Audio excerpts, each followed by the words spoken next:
एलिया,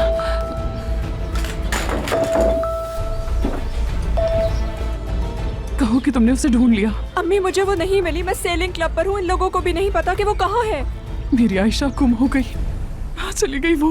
नहीं मालूम। अच्छा पहले मुझे एक बात बताएं, आयशा का कोई दोस्त है, आपको पता है? किस दोस्त की बात कर रही हो तुम? अभी उज़ैर ने ऐसा कहा है कि आयशा का कोई दोस्त है, खुद उसने बताया था। अम्मी अम्मी कॉल क्यों काट दी? परेशान मत हो, आयशा के नंबर से मुझे किसी ने कॉल की थी। और जानती हो उस शख्स को फोन कहाँ से मिला था? कहाँ कुछ बताया उसने? बस स्टैंड से। वो बस स्टैंड पे क्यों जाएगी? हाँ, वो अपने खास दोस्त के पास गई है। चलो आ जाओ, जल्दी चलें। ठीक है चलो, मैं बाइक से आता हूँ। मेरे भाई, हम आयशा को ढूंढ लेंगे, तुम बिल्कुल परेशान मत होना। ठीक है भाई। उज़ैर आ जाओ मेरे भाई, हम दोनों चल के बैठते हैं। शुक्रिया शुक्रिया अफुक, बात को समझने के लिए बहुत शुक्रिया। मैं तुम्हें इस बारे में बाखबर रखूंगा, ठीक है? उसने कहा है कि वो इजमीर में पढ़ता है और मोर्दुआन में रहता है। अब मुझसे मजीद नहीं देखा जा रहा, जब मेरा दिमाग फट जाएगा। मुझे दो तरह दिखा, मैं देखता हूँ।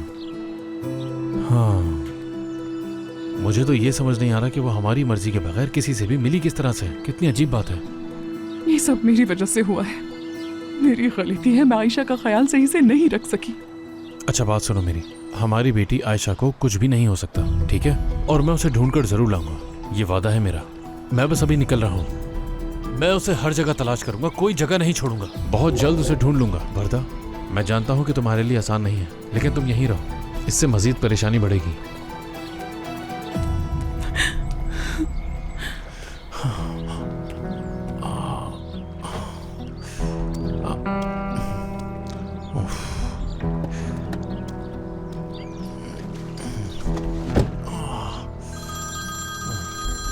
अरे डॉक्टर का फोन है। डॉक्टर साहब, मैं आज अपनी अपॉइंटमेंट में नहीं आ सकूंगा, माफ कीजिएगा मुझे। जिम, तुम खुद को इस तरह नुकसान पहुंचा रहे हो, अपनी बीमारी पर तवज्जो नहीं दे रहे हो तुम। मेरी बेटी खो गई है, वो कहीं नहीं मिल रही है मुझे इस वक्त। उसके अलावा और कुछ भी कीमती नहीं है मेरे लिए डॉक्टर। मैं आपको बाद में कॉल करूंगा, ठीक है? तुम्हारी हालत बहुत नाजुक है, तुम्हारी बेटी जैसे ही तुम्हें मिल जाए फौरन मेरे पास आ जाना। जी डॉक्टर, मैं जरूर आऊंगा, वादा करता हूँ मैं आऊंगा आपके पास।